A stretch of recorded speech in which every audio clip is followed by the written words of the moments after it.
Candyman. Candyman. I'm not saying that shit.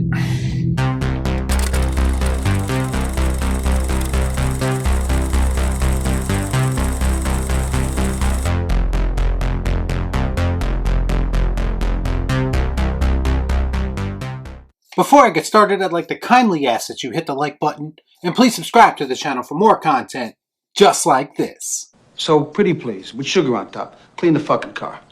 I have a question. Why does Hollywood keep doing the sequel reimagining thing, but then using the same title as the original movie? It's a trend that I'm not really on board with and kinda needs to die. So Candyman 2021 is designed as a direct sequel to the 1992 film of the same name. This time out, it's directed by Nia DaCosta and produced by Jordan Peele. Actor Tony Todd, who plays Candyman, said in a 2018 interview that he'd like to have Jordan Peele do another Candyman, stating that he is a thoughtful director and that he would dig into the whole racial makeup of the character and explore why he existed in the first place. While that did turn out to be somewhat true, it wasn't necessarily a good thing.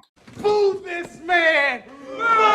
The story of this movie involves a struggling artist who becomes obsessed with the legend of Candyman. And right off the bat, you can see that this movie hits a lot of the same beats that the original Candyman hits. The movie is obviously supposed to be a sequel, but it does come off like a remake at times. So in that aspect, the 2021 version of Candyman doesn't really offer anything new, in my opinion. Except, of course, for ramping up the social commentary to about 1 billion. I've said this many times, social commentary can be an amazing thing if it's inserted into a movie tactfully. Unfortunately, the social commentary in Candyman 2021 is about as subtle as a hook across your throat. In the original film, which I watched just before watching this movie, Candyman's origin is rooted in a racially motivated incident. So his initial creation does make him a tragic figure of sorts. But while doing that, the original film also makes it very clear that he is an evil, vengeful entity that is more than willing to kill dogs, children,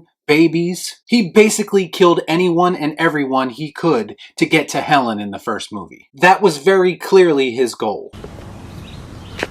That makes sense. In the 2021 version, it seems like he's mostly motivated to kill asshole cops, snooty art dealers, and of course teenage bullies. The idea that they're trying to relay in this version of Candyman is that his urban legend status is kind of a manifestation of all the people who have ever been mistreated in this community. Anyone who's been bullied or murdered unjustifiably is an extension of the Candyman character. And oftentimes these reasons for these people being treated this way are racially motivated. And they really beat you over the head with this idea throughout the course of the movie. It's almost like they're trying to make him an anti-hero of sorts, by having him kill only racists and ignorant people. It's almost like we're supposed to be rooting for Candyman this time out. Some motherfuckers are always trying to ice skate uphill. I remember in the first movie he does kill Helen's friend, who is African American, and he does it just to get to Helen. That's his only motivation. His goal was to connect with Helen because she was like a reincarnation of the love that he lost. In this version, it just really feels like they're trying to make Candyman into something that he's not. If you remember, there was a character in the 1992 version who took on the moniker of Candyman. And this person was actually not a good guy. He was beating up women in abandoned bathrooms and shit. Well, they have another story like that in the 2021 version, but this person who took up the moniker of Candyman is apparently a good guy and he just wants to hand out candy to children, and he gets unjustifiably killed by cops. You see where this is going? It seems weird that a character would take on a moniker of an urban legend that kills people, and yet the movie wants to try to make him into a sympathetic figure. Again, it seems like they're retroactively trying to turn Candyman into this symbol of vengeance for the entire community, and it just doesn't work for me. I'm having trouble.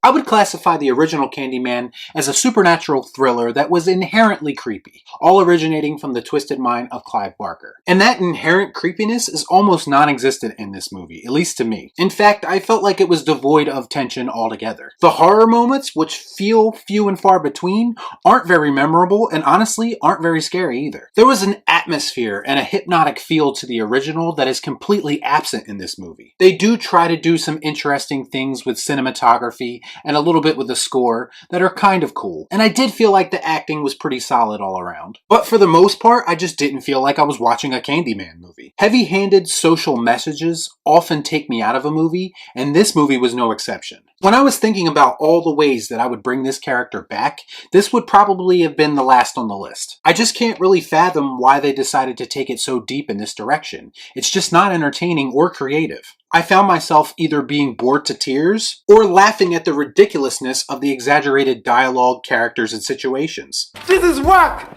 I can't get jiggy with this shit! A lot of times when they take films in this direction, it results in a movie that isn't exactly as smart as it wants to be. And I just didn't find Candyman 2021 to be smart or scary. It often feels soulless, in fact, and like a desperate attempt to modernize a character that didn't really need to be modernized. Candyman stands as an iconic character because of how he was portrayed as a force of evil in the original version. Going all in on this sympathetic route and making him a manifestation of a community's many challenges that it faces in the world, it takes an unsettling villain and just kind of turns him into a generic run-of-the-mill anti-hero. Candyman 2021, in my opinion, is an example of what not to do when you're trying to reintroduce or reimagine an iconic character. It doesn't feel like the next step for this character. It feels like a contradiction most times.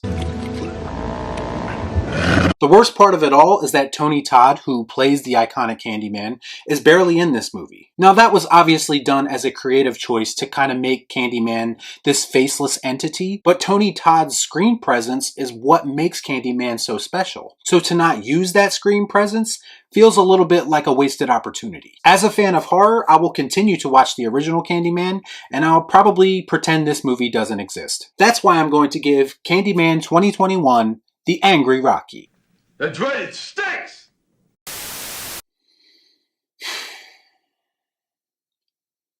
Jack. Jack. Jack. Jack. Jack. Here's Johnny! So have you seen the new Candyman? If you have, let me know what you thought about it in the comments down below. As always, please like, comment, share, subscribe to the channel, hit that bell for notifications, and I'll see you next time right here on Real Shift. Thanks for watching. Peace out. Y'all be cool. Nah.